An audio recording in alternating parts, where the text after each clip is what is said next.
Hello,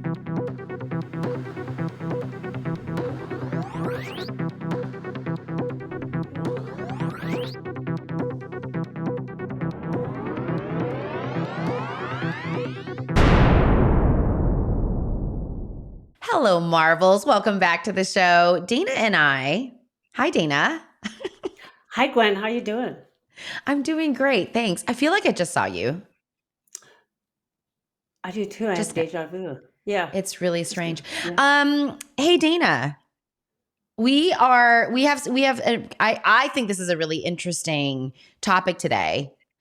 But it's because I'm a psychologist who likes geeky things. Because you're a psycho nerd.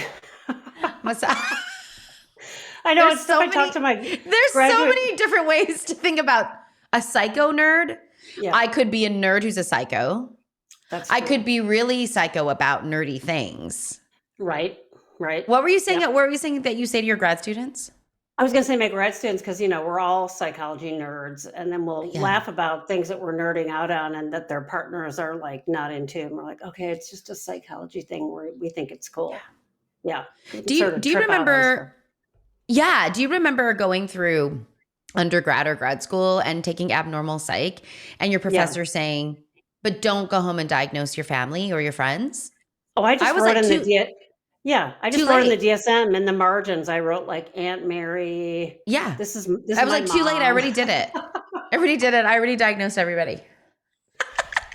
I mean, including myself, Yeah. Well, yeah. It's a good segue into compartmentalizing that we're going to talk I know, about. like what the heck? I mean, for the audience, it's like, we're going to let you into our psychologist mind just a little bit.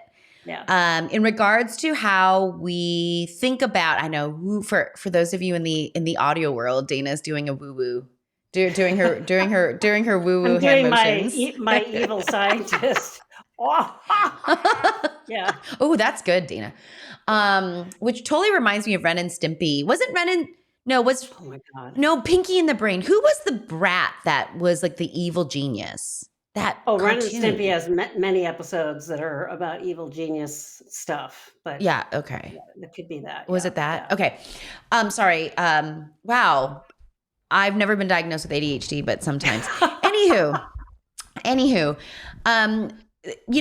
what we're taught for you Marvels out there. Maybe this episode should be about tangents. When I told you we were letting you into our brains, this is how it works. Okay. This is like tangential thinking, and people think tangential thinking is bad, but it's actually good because you can get to some really cool stuff. Yeah. I think, I mean, I think that's the heart of creativity. I think this is the heart of thinking outside the box, but okay. Back to the topic of in graduate school, and Dana, you can tell me how you were trained, but I was trained to integrate, meaning whatever is happening, however you're thinking, integrate it into the self. Yeah. And as I practiced psychology, I don't know, in real life, especially with, we both work with the neurodiverse community. Primarily, I mean, even though we do work with some neurotypicals, but I find that actually I want to compartmentalize, which is the very opposite of integration. Totally. Yeah. And, as we were laughing, I was sort of thinking I can make any tangent make sense, right? I can pull it back and sort of weave it into something, which in a way is integration. So if you think about, for our folks that aren't in the field, what does integration even mean? We sort of throw that out there a lot. And it really is about first these, awareness to something. And then it's about looking at it in as many different perspectives as you can, so that you are sort of weaving it in. It kind of reminds me of, I'm going to date myself here, but I can remember we did like macrame when I was a kid, and you'd have it's back, levels. Dana. It's like, it's back. That's right. You do these weaving projects. So you'd have like rows of it. And then you could go back and like put things in, you could sort of shove little things in the rows or add stuff to it. that sense of, to me, that's sort of like a visual of integrating. So you've got this thing that you've maybe compartmentalized before, and now you're looking at it from all these different perspectives. And in a way, you are bringing more connections to it, right? So that's what integration really means. The interesting thing, though, in a neurodiverse community, compartmentalization, I think you're right. I think it's adaptive in a way that it wouldn't be with a neurotypical. I find that neurotypicals, and I'm not saying this in a judgy way, I'm just saying it in an illustration way to try to prove the point that I'm trying to make. Is we talk about defense mechanisms, right? Like, oh, you compartmentalize, your mother died in a traumatic way and you haven't dealt with it. You kind of have it like, boom, you have it. Well, people die in car accidents and you don't talk about it. And that's kind of like compartmentalizing. And then our job is to pry that lid off and try to get you to feel all the feelings you hadn't before, and then bring awareness and then weave it into that, fabric of your life, how it makes sense and so on. So like that, when Mother's Day comes along, you're not a mess and you don't know why you're a mess. Now you said, oh yes, I lost my mother, I blah, blah, blah. With autistic folks or neurodiverse folks, I find to have it all integrated to begin with is overwhelming, right? And we actually work to say, let's get a handle on this. So you've got all these threads that are unraveling in your macrame project. What we're going to do now is we're just going to gather all of them up, fold them in, make the edges of that macrame project feel contained. Now we're compartmentalizing for you. And now let's willfully pick one thread at a time. Like it has to be within your control, so you can it's sort of like what we do in processing trauma. We do resource installation, and a lot of that's a similar kind of thing, but it has to be under your control. And I tell my clients, control gets a bad rap. The C word. Yeah. You need to have a certain amount of control, and to have it in your wheelhouse, have your locus of control, being able to do it. The issue is, don't stay compartmentalized so much that other parts never touch each other. Now you're rigid and you're all about defenses. And so every part of your behavior is just automatic and you have no control over it. But the trick is, how do we let you have control by, compartmentalizing it and then letting you take that thread and weave it into the other ones in a way that feels okay for you. And then that's an integrated piece. But I agree with you. I think I haven't seen anything written about this and how you do therapy with autistic folks. I think you and I have probably both intuitively modified the way we do ourselves with clients to do this, because we can see it works. It does have some similarities to doing trauma work, which we could borrow from that. And it is that resource installation. But I'll deliberately talk with folks about, it's okay for you to have a visual around this being locked up. And we want you to be the one that has the key. Whereas traditional therapy, we try to get in there, right? And we try to not tell the client that we're trying to get in there.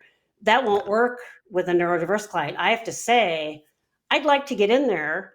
Are you okay with that? Let's talk about what that might feel like. But ultimately, you're going to be the one to lift the lid, and I'm not going to pull it off. I'll let me peek in. We'll talk about it, So that kind of thing. It's interesting. It's a totally different technique of going in. You have to sort of gain that trust. I think it's because our allostatic load is so high already with sensory and everything else that we go through from day to day. We have to be able to have that and do that. So I think ultimately we do want to do integration, but it has to be done through compartmentalization. Right. Yeah. Hey, Dina, before we go on, just define what allostatic load is. Yeah, that's like your stress load from day to day. So if you get up in the morning, you haven't slept well, you've missed your morning coffee, you get to work, you're going to be kind of crabby because those are your stress loads. And autistic folks have a certain amount of stress load every day, just as a function of being autistic, being sensitive to noises and cues in the environment. Maybe you never sleep well and those kinds of things. So that's what I mean by load, like how full is your bucket already, right? Yep. So we want to make sure we tread lightly so that you don't lose functioning. You don't come unglued and can't function if we do too much too soon. Well, I mean, this is really critical, because maybe what we do is and the way that I've looked at it is that integration is a tool to expand.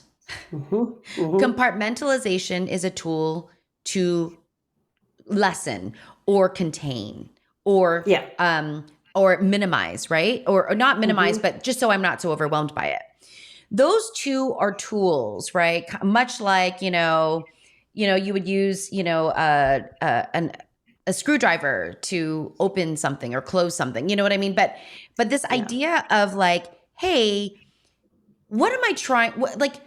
How do I help this person move through this thing that's causing some distress, right? Do we need to open it or do we need to close it? Like, what is that? And then, so for me, like, I'll use compartmentalization or I will contain the thing if it's overwhelming and not processable, because any idea or mention of it leads to some kind of shutdown, right? Versus like integration. Okay, so I'm too rigid now, which you guys, there's always a reason why people are rigid. Usually, and what I find is that rigidity comes as an adaptive mechanism to poor executive functioning. That's usually what I see, but like I shouldn't say that as a general rule, but it's a common thing that I see. I always, whenever I meet someone who, they self-admittedly say I'm actually quite rigid, I'll always explore like the underlying skills of EF or of executive functioning. But it really does challenge traditional therapy, because I think traditional therapists are going for insight, right? Insight.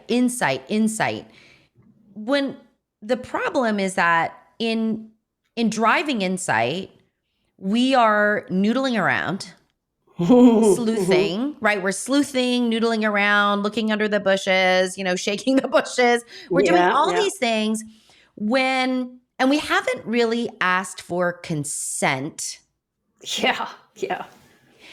And we're working with someone who doesn't have maybe the structure or the resources to say no, to say that's too much, to say, wait, I don't want to talk about that, because they're kind of always being told what they need to be doing. Or even aware in the moment, right? To be able to even say that. Maybe they didn't even know, because in their interoception is poorly developed, right? And so now it's like, I don't even know until I hit a threshold of real discomfort and real distress. And now we've in essence re-traumatized. Absolutely. And you've impacted trust, because now they're really going to clamp down and not let you in. As you were talking about that kind of, I was thinking back to my own life course, and when I really started doing these things in my head that were a bit obsessive, like counting and replaying conversations in my head. And it got to the point where it was taking up so much time, it was becoming problematic. But that was around the time of early adolescence. That's a stormy time for anybody. Other stuff going on at home and those kinds of things that were out of my control. And I think that was my, autistic way of trying to compartmentalize things and try to get a handle on them, right? But if the tactic to get a handle on things in and of itself now becomes a problem, right? That's a problem. But to me, it could be my training, Adlerian training. We certainly do try to break down defenses, and we have our tricks and sneaky things. But we also are just really clear with the client, saying, there's nothing behind the curtain that I'm purposely trying to trip you up. Here's what we're going to do. What do you think? And it is that kind of consent thing. Yes, there's going to be things that maybe you can't get into because people are going to put their defenses up. But for me, if it's a really skilled therapist and the relationship is good, you'll figure out a way to even get beyond that. People will want to do it, but it's longer term work, right? But that sense of what purpose is this serving? Why have you done it? Does it work? If it works, great. So now for me, that counting and that replaying things in my head became so time consuming that it was causing me pain, right? And so dealing with that and working with that in my early therapy in my early 20s, it was good to do that, right? I think back now, and if I had known then I was autistic and would have understood it from that frame, it would have saved me a lot of shame, because my therapy was done in a way of, oh, this is pathological and what's wrong with you and you should stop doing this. versus if I'd have known, ooh, this is my trying to compartmentalize. Wow, that makes sense. Okay. Now, what choices do you have? Do you want to keep doing that? Would you want to do something alternate? Or you get that insight into that's why you're doing that. Oh, and almost always when you have the insight, the compulsion becomes less because now you're like, Yeah. oh, now I know why I'm doing that. Oh, do I want to do this? Now you have choice, to use another Yeah. C word. And I do think it's a little bit of why we'll have another episode on, we have had an episode on ABA therapy. We'll talk about it again in terms of how it's being modified. But traditional, old school ABA doesn't care about any of that. It's just, bam, we want to make you do this behavior. And it's not going to be healthy if you're not looking at what are these coping mechanisms going on inside? What purpose do they serve? And let's look at that. Now, granted, really little kids, like to your point, maybe don't have the language to say, this is why I'm doing this, or don't have the executive functioning to even bring that thought together to communicate it out to the other person, other than that they're doing this and it helps for what, adaptive or not, right? Yeah. It's probably why it becomes a little easier with adults when they're able to put language to it, and why it's so hard with little kids, right? But beating it out of someone certainly isn't the answer either, right? I find with clients that I say totally makes sense to me, they take a step back and they're like, oh wow, someone listened to me. I was doing an intake yesterday with a autistic person, and they apologized a couple times for, oh, I'm trying to tell you the story linearly, and I said it's okay to not do that, especially for me, because I can track it when it's not linear. Hey, I got a brain just like yours. But this moment where I said, you don't have to tell it to me linearly. We have time. Just keep talking. We'll get it. And that person was just like, oh, you could just see the relief in their face in terms of like, oh, okay. And so it's so important. I mean, I love that we're talking about this. I hadn't thought about even conceptually how important it is in working with neurodiverse folks. Yeah. And just turning it slightly can make all the difference. It's Yeah. like, I feel like it's like a dignity shift. It's like That's a good way to put it. Yeah. right. Like the pivot, because it really isn't even like groundbreakingly different, right? It's Right, just right. how do we pivot? How do we stay agile with like what we're seeing and what we're doing as therapists? But I mean, it's like the therapist's job is to be very intentional.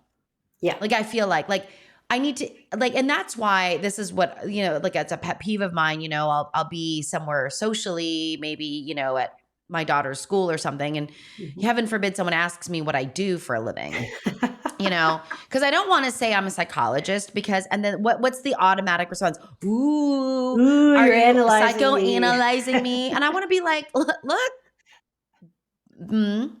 Yeah. I just say if myself. I'm not getting paid for it, I don't work that hard. So don't worry. That's my pet answer. Oh, it's horrible because the way you have to think as a therapist is very, very, very different than like your everyday way of being. Not that we don't bring elements of our personality characteristics to our job. So obviously, I don't look completely different as a therapist than I do when I'm not a therapist, but that my brain is working in a very, very different way. I almost feel like I'm like reading a composer's score, like if I were to visualize, where there are multiple kinds of lines going. It's all the same song, and it's all contributing to the same beautiful way the song is sounding. But I'm like kind of keeping track of multiple things, myself included. Myself, where my client is, what are some of the underlying things that are not being said, that I'm hearing, things like that. But this idea of consent for exposure, right? If I want to drive integration, I have to expose because we're talking. We have to talk about the thing that happened that is really, really hard, that maybe to survive, you put it in a box and you put it on a shelf. Yeah. And absolutely. What you were saying too is we can also use a different word for compartmentalization and maybe say it's like categorizing. Yeah. That might fit better for an autistic Yeah. brain or a neurodiverse brain. This idea of meaning making, and for Yeah. us, categorizing it or like giving it a theme, to use your music answer. What I thought you were going to say was all the different lines are part of that composition, and you're trying to figure out what the overall composition looks like. So Mm-hmm, for mm-hmm. me, someone might come in and say, I had this fight with my husband, give me all these details. And if I've seen them for a while, we don't dig into the fight, the content of the fight necessarily, but I'll say it seems like it's the same theme of someone not hearing you even though you're being clear. And what is Yeah. it, right? So that is a category. So now I'm teaching them the category. This is when I I love feel it. like I'm not heard from someone. And that's, I think compartmentalization gets that word gets a pathological connotation to it, right? Yeah. Versus a category or a Categorizing. theme, right? Yeah. Yeah. Yeah. Yeah. I Because love really, that. And yep. Well, and categorization then also allows themes and understanding. categorization allow for even um a a way to behave, like it Yeah. informs a way to behave. And I think Right. that's actually really, really helpful for my clients. They Hmm. want that framework. Wait, when this is Yeah. happening, what is the rules of engagement? Right. Right? And What are the rules of engagement for this? it's a form Yeah. of integrating. So Yeah, what for came to my sure. mind as you were saying that was like, okay, so let's sort some Legos, right? I could sort Yeah. Legos by color. I could sort them by shape. I could sort them by how many little bumpy things they have. Is this like a little six Yep. cube or an eight cube or whatever? And how you sort them then becomes your categories that make sense for you. And everybody's categorizing might be a little bit different, right? But Yeah. if we know the themes, oh, I'm a person that likes to sort by color. And then someone over here says, no, I want to sort by shape. And no, someone over here says, no, I want to shape by how many little clicky things it has, because that, and neither one, none of those three is wrong or right, but works for that person, right? Mm-hmm. And then we're putting that. I've used this analogy before. If you're building a house for a neurotypical person, the house has got, you can see when a house is being put up, it's got the wooden sticks, it's got the frame inside. For neurodiverse folks, the frame is more like the outside. Like when you see an old building being restored, they have that lattice work on the outside, they have that scaffolding. Mm-hmm. That's more of what that meaning making is for us. We don't have the scaffolding on the inside like that, like you were talking about executive functioning. We have to build it on the outside. And it's still Mm-hmm. just as good. It will hold it up, but we learn to build those things.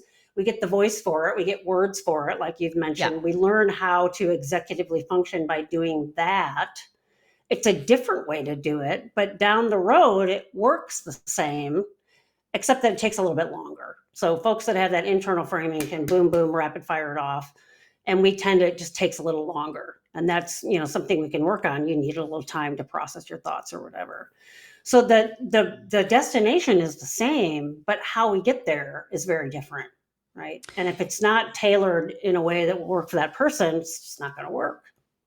Yeah. Yeah. And what do we know, like Dana, what do we know about therapy? We know that it's not necessarily one kind of therapy that's more effective than the other. Right. The Right. the the common denominator for successful therapeutic outcomes always comes back to client therapist relationship.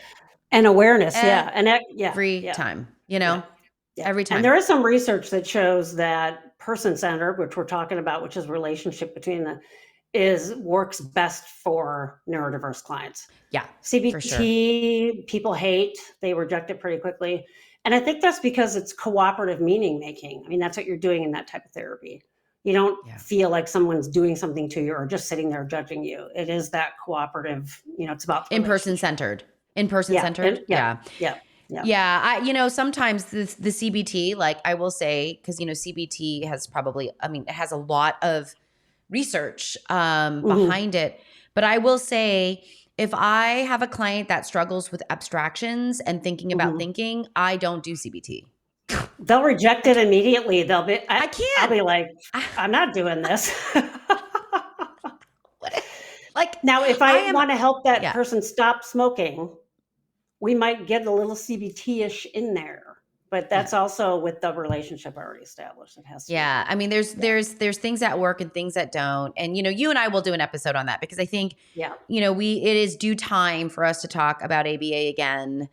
Yeah. And we can do that in another episode. But I think for those of you out there, Marvels, I mean, if you're a therapist, really kind of thinking about how you decide what kinds of exercises or presses or challenges you might present your clients in the session, and how that's being done. I will say for me, if it's very clear to me that my client doesn't have a way to communicate their internal state, I make one with them first.